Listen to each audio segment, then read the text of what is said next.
Hi, this is John with Fix It Planet. Our first video of the iPhone 7 Plus audio IC repair from start to finish. Lots of other places have done videos on this, but we haven't, so this is our first one. We just want to show that we are capable. So this one has the classic symptoms: extremely long boot times, speakerphone, things like that aren't working. So we'll walk through some of this just to show what these symptoms are. So we're going to let this thing boot up, and you'll see it takes a really long time to boot up.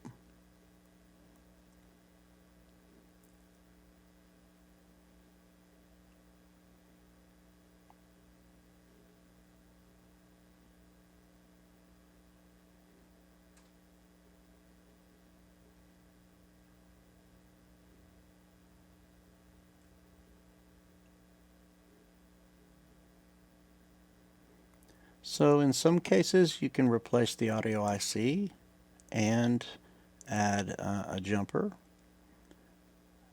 on one of the pads to help strengthen it up. In other cases you can just reflow the chip. But in this case we're just going to replace the chip.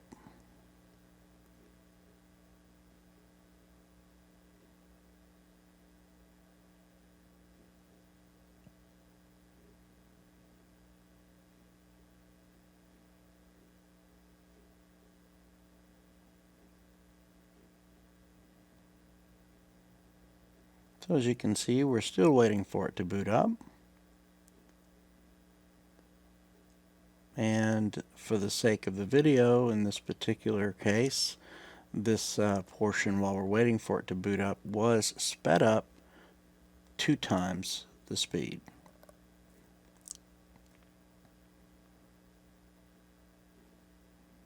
Okay, so that was quite a bit of time there, but I believe in the real world it took at least 4 minutes. As you can see, the speakerphone symbol is completely grayed out.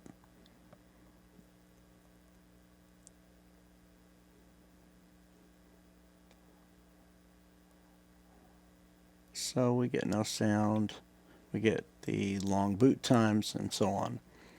So I'm going to go ahead and start taking this board out.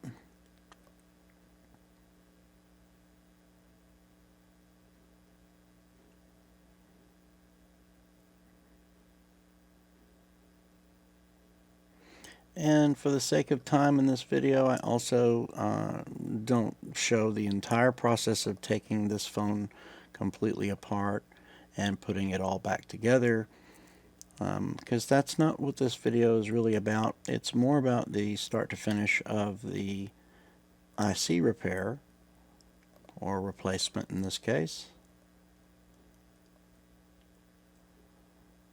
So to cut the total video time down, I'm just going to get started taking this apart, and then we'll cut away until once we've got the board out.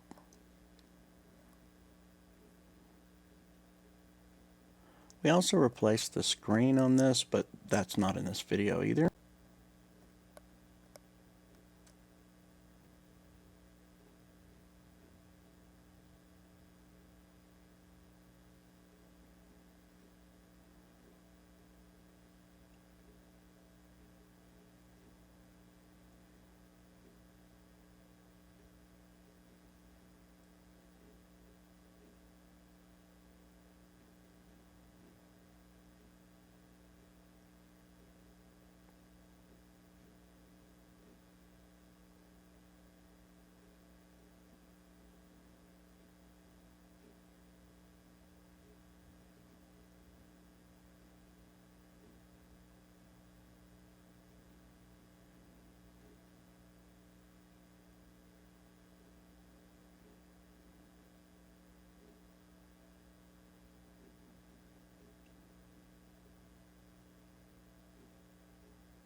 So this is an actual real repair. This is not just a practice phone or anything like that.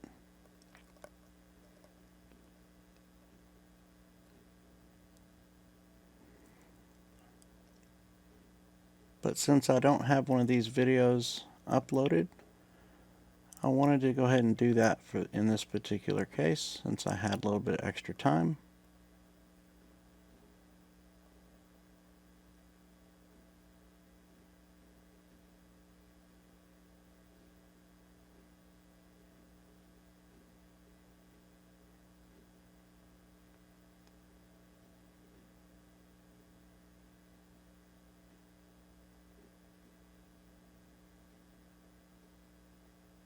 That's the chip right there. You can see we've got some new ones here.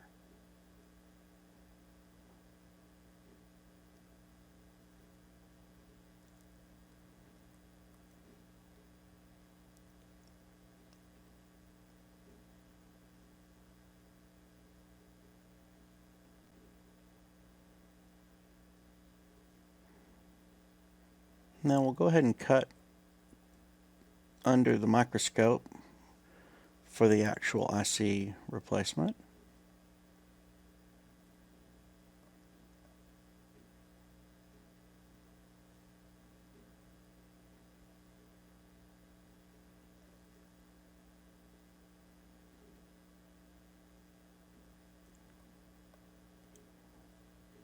So we're just coming in slowly with the hot air,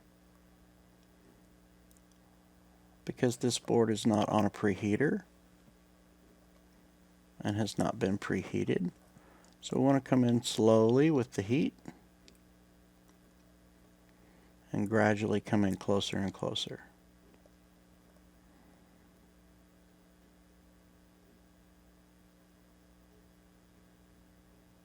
I have just these two little spots on each of these corners. There's barely enough room to get my tweezers in there, and those two little corners there are just about all the space free that I've got, so I don't want to disturb any of the components that are around the chip.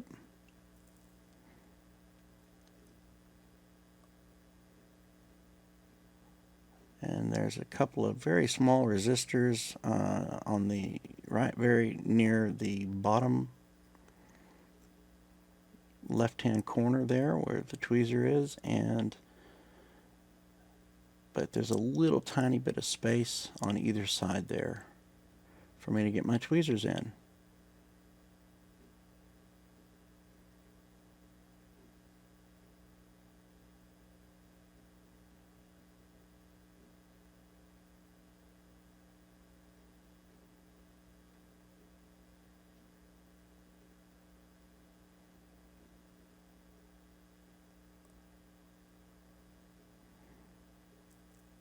Alright, now that we've got that removed, we're just going to add some more flux, and then we're going to use some fresh solder and just go over all these different solder, all these little solder pads, and we're going to clean those up.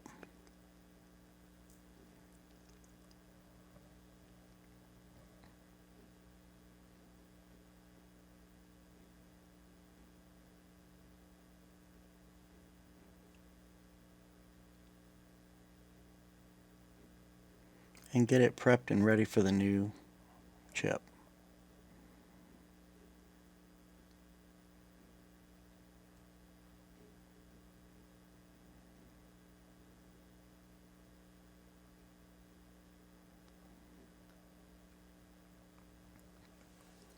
So there's no underfill on this chip, and it's right near the center of the board where it does have a tendency to want to bend a little bit or flex, and that can cause cracking in the solder balls. And with no underfill around the chip, you can also get some oxidation and just get a poor connection or a broken connection, and that's what causes the problem. And since it has an effect on lots of different things on the phone. It just makes the phone unusable.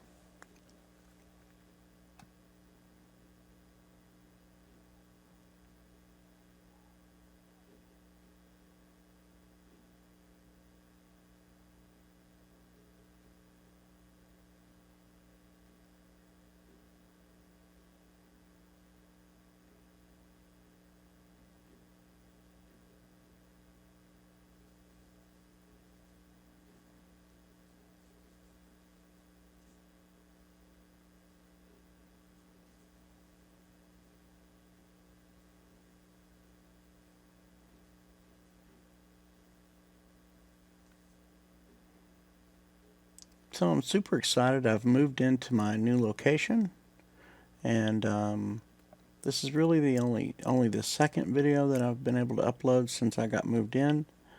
I've been super busy and I have not been able to upload any videos. I just haven't had time, but I've made several videos.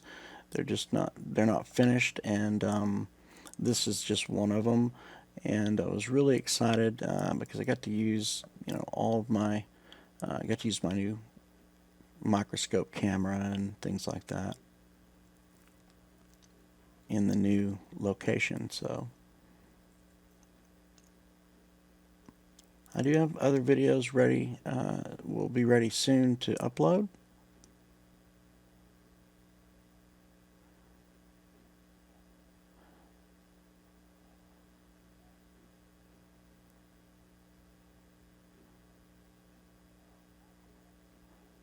So I think I had about a little over a month hiatus there where I was unable to really get time to upload any videos. So I have several of them sort of waiting to be finished up. And I just did the Galaxy S9 video that I just uploaded a few days ago. And now I have this one. And I've got another one for a computer build, custom computer build. I've got a sort of timeline progress showing sort of the before, during, and after of moving into the new location. We've added a few extra benches. I've got some new equipment coming. And so I'll have a short video of that progress uploaded. I'm really excited about the new location. It's a nicer space. It's a little bit larger. It's laid out differently, so it's actually quite a bit larger. But it's in the same building where we've been for the last 3 years.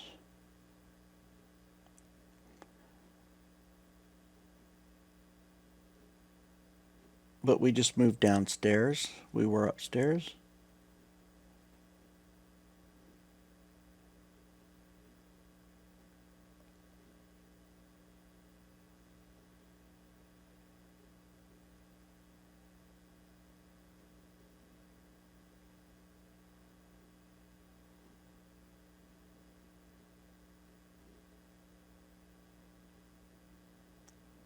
So I'm going to clean off any leftover residue of the Flux, the old kind of used up, burned up Flux there. We'll put some fresh Flux on, tidy it up just a little bit more, and we'll be ready to put the new IC in.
Just want my surfaces to be very, very clean and have some fresh flux on there.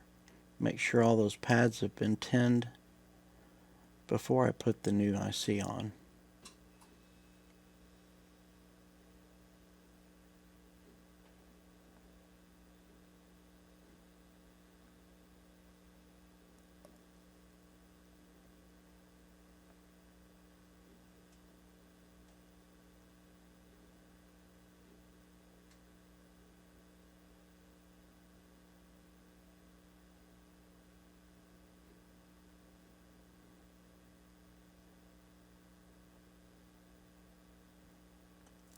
So this process helps to remove any oxidation that may be underneath.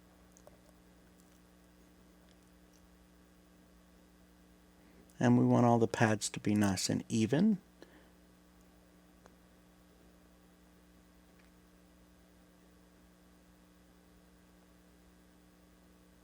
We don't want any of the old solder left behind.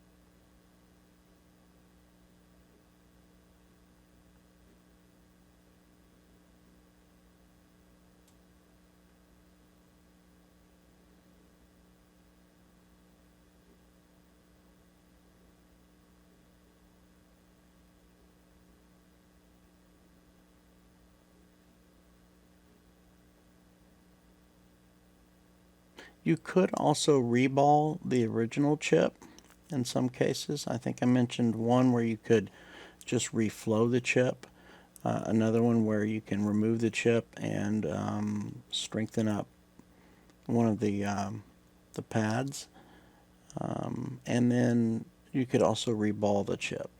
In this case, we're just replacing the chip, and it already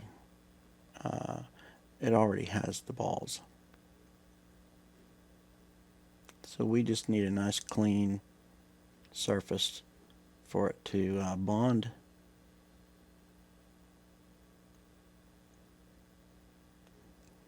It's not quite lined up exactly right, but once I'll know it's in place, once I'll see it snap into position.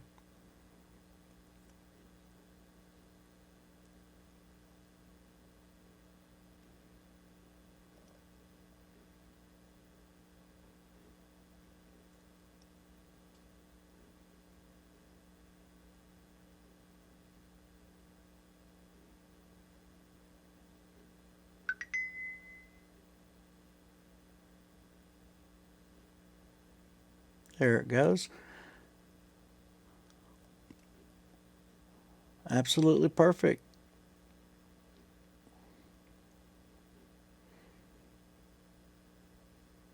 Wonderful.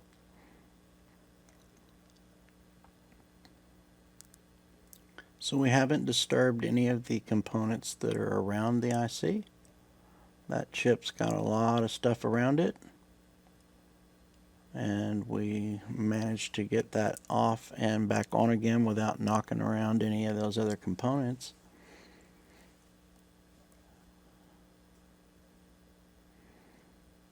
Which is always good. Can sure ruin your day if you start knocking some of those things around, because it just takes a lot longer.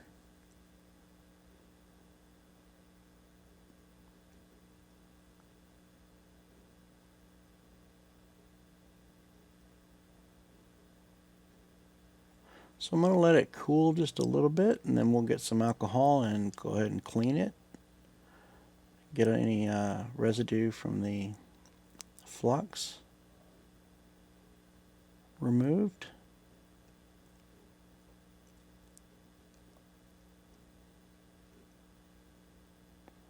And then we're going to go ahead and hook it up. We'll put it back in the housing and just go ahead and test it again. Make sure it's working properly.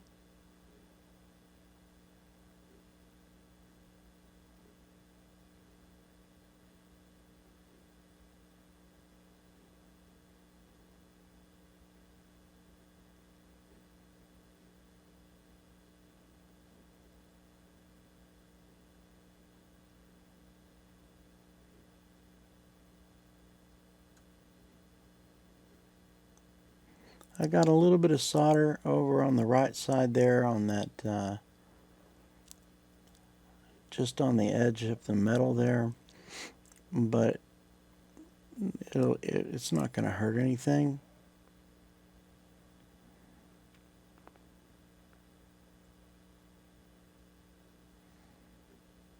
Just got a little careless with my soldering iron.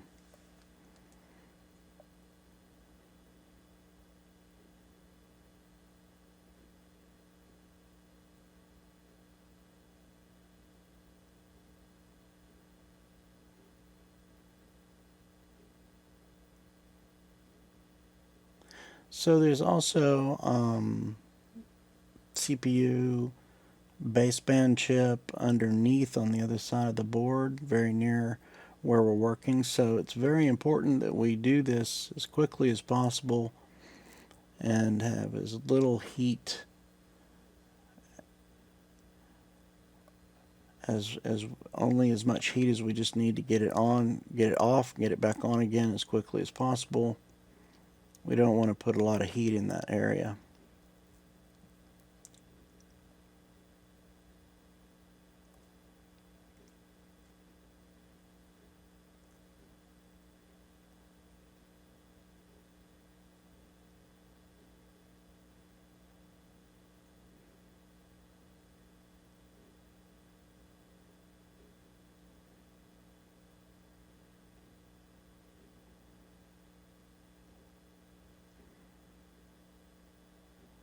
We just don't want to have the heat on there for any longer than we need to.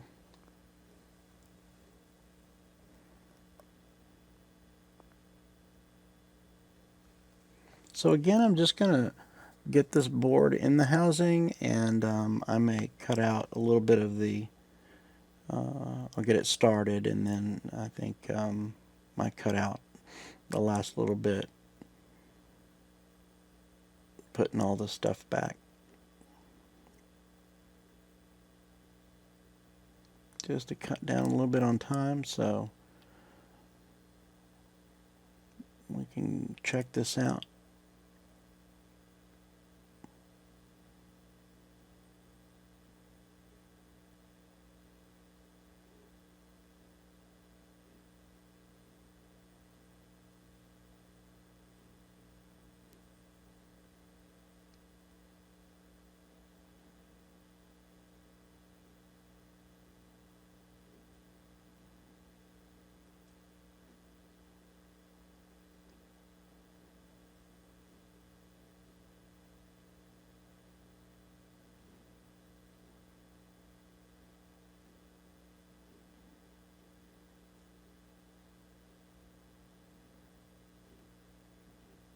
Alright, so I'll get on with the rest of that, and we'll just cut that out and come on back. We'll put the screen on.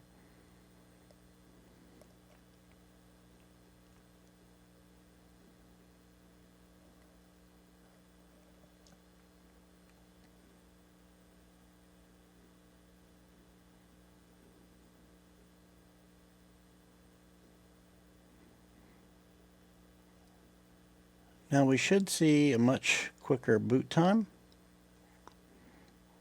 And that'll let us know right off the bat.